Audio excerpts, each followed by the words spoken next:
मरने के चाहे, लेकिन भगवान की दृष्टि सदैव हमारे ऊपर रहती है। मर बसर बेर जो धन का हम कमाई कर लो, तो क्या होता है, धनानि भूमो, जिस समय हमारी मृत्यु होती है वह धन भूमि में दबे का दबा रह जाता है। आजकल तो बैंकों में धरी करनी धन के, पहले के समय में बैंक की सुविधा थी नहीं, तो पृथ्वी में गड्ढा खोदकर उसी में धन को दबा दिया करते थे। तो जब मृत्यु होती थी धन वहीं पर दबे का दबा रह जाता था। पशवो ही गोष्ठे, जिन पशुओं की हम पालना करते हैं सज्जनों, जिस समय हमारी मृत्यु होती है वह भी गौशाला में बधे के बधे रह जाते हैं, वो भी हमारे लिए कुछ नहीं किया करते। और नारी ग्रह द्वारी जनाहा शमशाने, जिस समय हमारी मृत्यु होती है स्त्री भी केवल घर के द्वार तक हमारा साथ दिया करती है, उससे आगे जाने की मर्यादा उसकी भी नहीं है सज्जनों। संसार में रहकर मर्यादाओं का पालन करना पड़ता है। पुरुष हो चाहे स्त्री हो, पुत्र हो चाहे पुत्री हो, सेवक हो चाहे राजा हो, सब मर्यादा में बंधे हुए रहते हैं। तो जब मृत्यु होती है पत्नी घर के द्वार से हमें विदा कर देती है।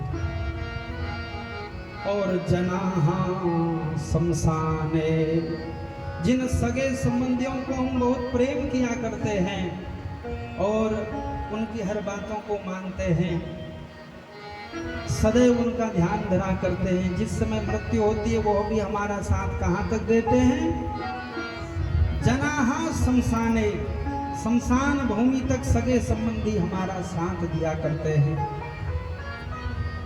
देहश्चिताया परलोक मार्गे,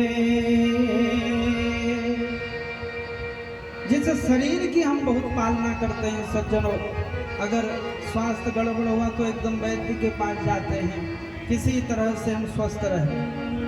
कहीं हम कमजोर तो नहीं है वो कभी बार बार एना मफड़ मुखड़ देखी कर ले। कई लोगों का आदत है बिहार जला एना चाल भिदेर आला एना चाल देखिए फिर भूल जा।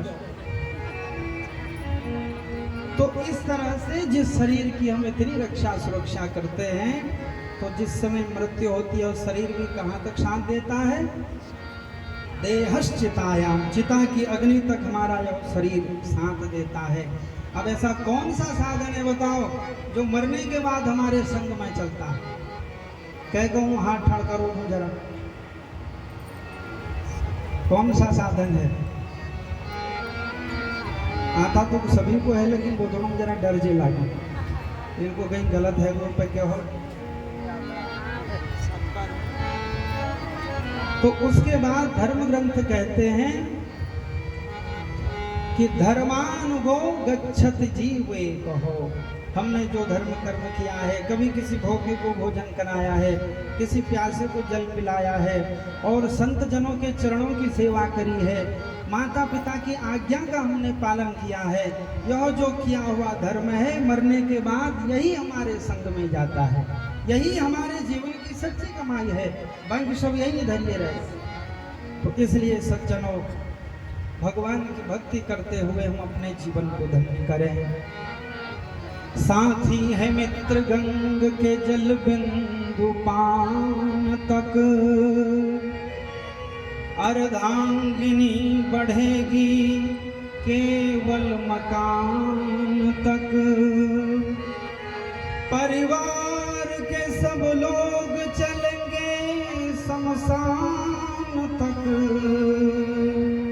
बेटा भी हक निभाएगा तो बस अग्निदान तक, इससे तो आगे, इससे तो आगे भजन ही है साथी, हरि के भजन बिन अकेला रहेगा, इससे तो आगे भजन ही है साथी, हरि के भजन बिन अकेला रहेगा। रे मन ये 2 दिन का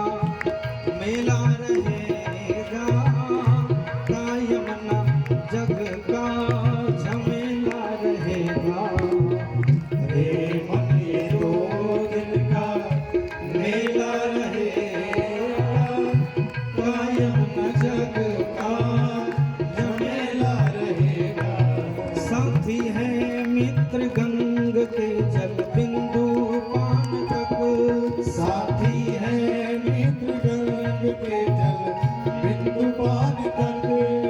अर्धांगिनी बढ़ेगी केवल मकान तक। अर्धांगिनी बढ़ेगी केवल मकान तक। परिवार के सब लोग चलेंगे शमशान तक। परिवार के सब लोग चलेंगे शमशान तक। बेटा भी हक निभाएगा तो अग्निदान तक। और इससे तो आगे भजन ही है साथी। हरि के भजन बिन अकेला रहेगा। इससे तो आगे भजन ही है साथी। हरि के भजन बिन अकेला रहेगा। रे मन ये 2 दिन का मेला रहेगा।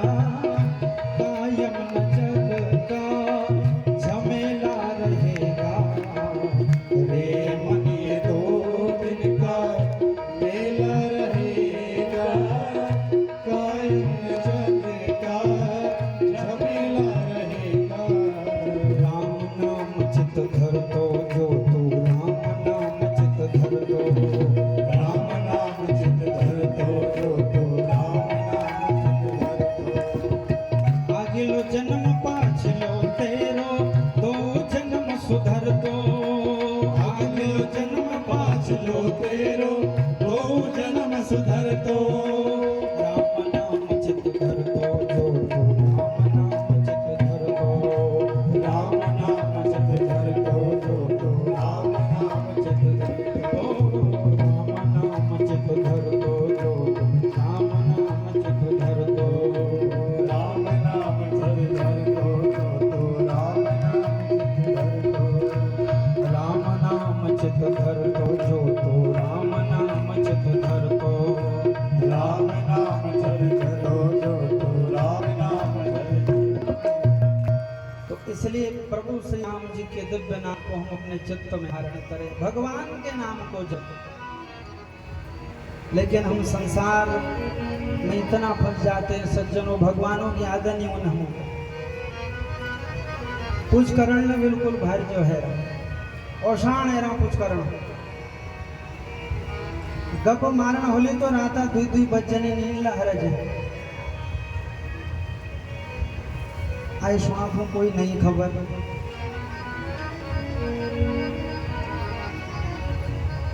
तो इस तरह से उसमें हमें निद्रा नहीं आती। देखो जिस कार्य को करने में आनंद आता है उसमें ना निद्रा आती है ना थकान लगती है। तो इसलिए अगर भक्ति में मन नहीं लग रहा है तो समझना चाहिए कि आनंद हमें आ नहीं रहा है भक्ति में, और भगवान की कृपा हम पर नहीं बनी है अभी तक। भगवान के भक्त जो होते हैं उन्हीं का चित्त प्रभु की भक्ति में लगता है। तो इस तरह से सज्जनों प्रेम से प्रभु की भक्ति करें, नहीं तो अंत समय में पछताने के सिवा और कुछ हाथ नहीं है। तो नैमिषारण्य का पवित्रतम तीर्थ है। शांत होकर बैठे, गबनी मारो बीचम कहीं गबला मारनी है। माता जी लोगों का जरा से मोक्षे ददा दीदी कभी शुरू है जनी। शांत होकर बैठे, 20 मिनट में कथा को विश्राम देंगे। अगर बुलाला तो फिर 4 बजे तक अर्जुन में कथा, मेरा हाथ हमसे शब्द। तो इसलिए शांत चित्त होकर बैठे, 20 मिनट में समस्त प्रसंगों पर चर्चा करें, उसके बाद हम आरती में प्रवेश करेंगे। बोलो कृष्णचंद्र भगवान की जय। तो नैमिषारण्य का पवित्रतम तीर्थ है। इस पावन तीर्थ पर सोनकादि 88,000 ऋषि विराजमान। प्रसन्न चित्त होकर मन में दिव्य आह्लाद है। हमारे कान भगवान की कथा सुन रहे हैं, हम संसार की व्यथा से दूर हैं। नेत्र हमारे सदगुरुदेव का दर्शन कर रहे हैं। चित्त में हमने प्रभु को धारण किया है। इसी को श्रेष्ठ भक्ति कहा जाता है। व्यास आसन पर परम विद्वान गुरुदेव सूत जी विराजमान हैं, और इसी कथा को मेरी मुक्ति हो जाए, मेरा यह मनुष्य जीवन धन्य हो जाए। मैंने जो पाप कर दिया है, महात्मा के गले में मरे हुए सर्व को छोड़ा है, इस पाप से मैं मुक्त हो जाऊं, इसलिए राजा परीक्षित जी यहाँ गंगा जी के पावन तट पर माँ गंगा को साक्षी बना करके परम विद्वान व्यास नंदन गुरुदेव सुखदेव जी से इस दिव्य कथामृत का पान कर रहे हैं। कल के चरित्र में हमने कंसवध की कथा को श्रवण किया। भगवान ने गुरुकुल में जाकर समस्त विद्याओं का अध्ययन किया, दक्षिणा में गुरुपुत्र जी को सौंपा। उसके बाद सज्जनों, अब देखो आगे की कथा परीक्षित जी ने पूछी तो सूत जी कहने लगे, दुराचारी कंस की